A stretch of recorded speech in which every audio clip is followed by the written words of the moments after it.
menurut saya memang ini kalau tidak segera dihentikan dengan cara-cara yang masih menggunakan cara NU, ini bisa kemana-mana.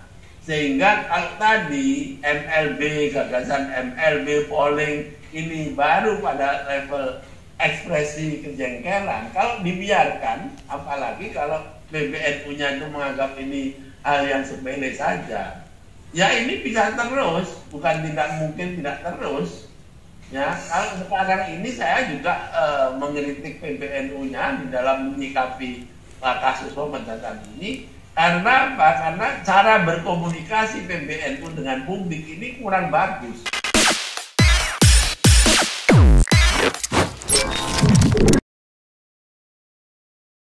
Assalamualaikum warahmatullahi wabarakatuh, sahabat Alpat seantero jagat dimanapun berada. Buntut dari pemecatan Ketua Umum PWNU Jawa Timur menuai polemik. Suara-suara dari orang-orang besar NU ternyata rata-rata kecewa terhadap sikap yang dilakukan oleh Ketua Umum PBNU Kiai Haji Yahya Khalil Stakuf. Mari siapa saja yang kecewa terhadap sikap Ketua Umum PBNU, kita ikuti satu persatu suara dari mereka dan apa yang mereka katakan, mari kita dengar dan lihat bersama-sama. Terima kasih. Selamat malam Prof. Hikam dan Mas Kiai Mukhlas. Ya, ini menarik, tema yang sangat seksi di tengah-tengah perhelatan Pilpres 2024.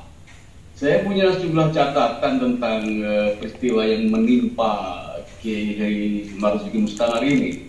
Pertama adalah bahwa saya melihat Keramat Raya menggunakan manajemen iron hand, manajemen tangan besi ketika untuk menyikapi perbedaan-perbedaan musiman 5 tahunan.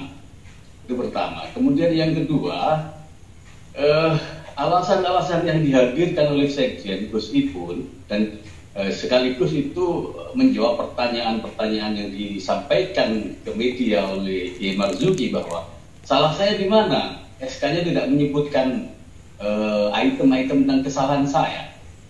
Tetapi menurut saya pertanyaan dan jawaban yang sifatnya normatif seperti itu tidak cukup untuk menjawab, tidak cukup untuk mengungkap apa sebenarnya yang terjadi ini. Kemudian yang ketiga, saya melihat bahwa pencopotan itu tepat ketika pertama dalam tanda kutip PBNU adalah bagian dari relawan besar atas 02. Nah, ketika relawan besar, Keramat Raya sebagai relawan besar dalam tanda kutip, otomatis dia tidak memungkinkan untuk bikin posko bersama dalam tanda kutip juga dengan Kiai Marzuki yang diindikasikan ke 01. Barusan adalah Bapak Soleh Basyari, yaitu orang dari CSIS, kemudian dia juga orang Nahdiyin, kemudian bagaimana menjelaskan kekecewaannya terhadap Ketua Umum PBNU atas pemecatan Kiai Haji Marzuki Mustamar adalah beliau, Pak Soleh Basyari menganggap bahwa, Dr. Soleh Basyari menganggap bahwa sepertinya di PBNU ada iron hand, ya. Jadi kekuatan besar, tangan besar menjadi relawan besar. Kemudian ada lagi dari Dr. Mukhlas. Apa yang disampaikan Dr. Mukhlas? Mari kita juga dengarkan bersama-sama. Warahmatullahi wabarakatuh. Terima kasih Mas Yub. Terima kasih Prof. Prof. Hikam. Mas Soleh, Dr. Soleh, ada ini Mas Hanif ya. Terima kasih semuanya. Mohon izin. Jadi memang persoalan ini menjadi rame karena masuk kategori khorikul adat, ya. Jadi kalau di istilah pesantren peristiwa ini peristiwa khorikul adat tidak pernah terjadi di dalam tradisi kejamiahan Nahdlatul Ulama. Pecat memecat itu tidak terjadi karena basis di dalam NU itu adalah basis pengabdian. Nah, karena ini sesuatu yang dianggap khariqul adat, maka menjadi perhatian orang. Ada pertanyaan-pertanyaan sebesar apa sih kesalahan itu sampai dipecat, itu kan gitu. Khawarikul adat, khawarikul adat, khawarikul adah ya, kalau itu yang jelas pembacaannya khawarikul adah. Itu adalah fenomena yang tidak biasa. Maka karena pemecatan ini adalah tidak pernah sama sekali sebelumnya di PBNU, di organisasi besar ini, maka dengan langkah Ketua Umum PBNU ini, Dr. Mukhlas mengatakan bahwa ini adalah langkah yang tidak seperti biasanya dilakukan oleh para pengurus terdahulunya. Maka beliau juga sangat kecewa. Kemudian ada lagi, yaitu mantan Ketua PBNU ya, jajaran pengurus PBNU di zaman Kiai Haji Said Agil Sirot juga kecewa juga. Profesor Hanif, mari kita dengarkan juga. Prof. Ya, saya sebetulnya mengenal beliau adalah kader terbaik lah untuk Jawa Timur itu. Ya, artinya dilihat dari berbagai seginya, kemampuan intelektualnya, keilmuannya, dan ideologi Ahlus Sunnah wal Jamaahnya. Dan beliau juga punya komitmen tinggi ya, terkait dengan hal itu. Gitu. Hanya saja kok ya kemudian sebegitu mudahnya PBNU memberhentikan dia hanya karena persoalan-persoalan yang sebetulnya sepele. Sepele itu karena menyangkut misalnya seperti yang disampaikan bahwa ini sekarang sudah menjadikan PBNU relawan besar dan lain sebagainya. Nah, juga ada indikasi-indikasi terkait dengan dukung-mendukung dan lain sebagainya.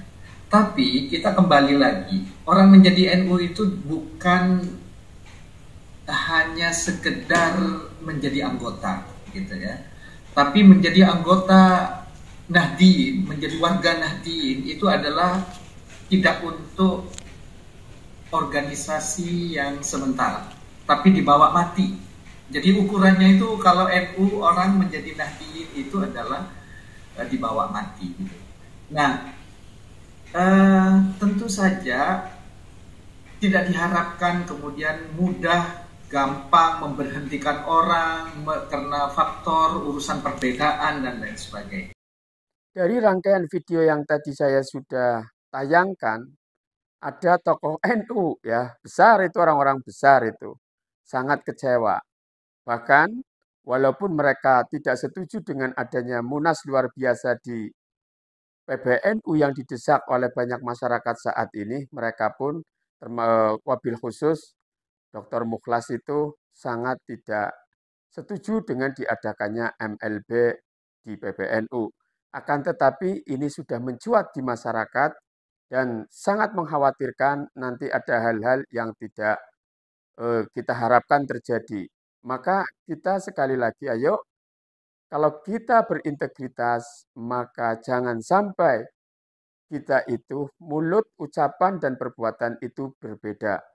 PBNU dengan diangkatnya Kiai Haji Yahya Khalil Stakuf saat awal-awal menjadi ketua PBNU adalah semangatnya melepaskan Nahdlatul Ulama di dalam kegiatan politik praktis. Akan tetapi saat ini dari 4 narasumber itu juga salah satunya tadi mengatakan Profesor Hikam ya, itu mengatakan bahwa apa yang dilakukan Kiai Haji Yahya Khalil Stakuf itu kontradiktif dengan semangat yang ia ucapkan. Karena di saat beliau diangkat awal-awal menjadi Ketua Umum PBNU adalah semangatnya mengeluarkan atau NU berjalan kembali ke khitohnya dan tidak menjadi alat politik, tidak menjadi alat tunggangan politik. Tapi apa yang terjadi saat ini, aromanya adalah kontradiktif. Beda statement dengan langkahnya. Semoga bermanfaat. Jangan lupa subscribe, like, comment, and share. Dan biar tidak gagal paham dalam berkomentar, ikuti video dengan utuh. Semoga bermanfaat, tetap jaga persatuan dan kesatuan. Sampai jumpa.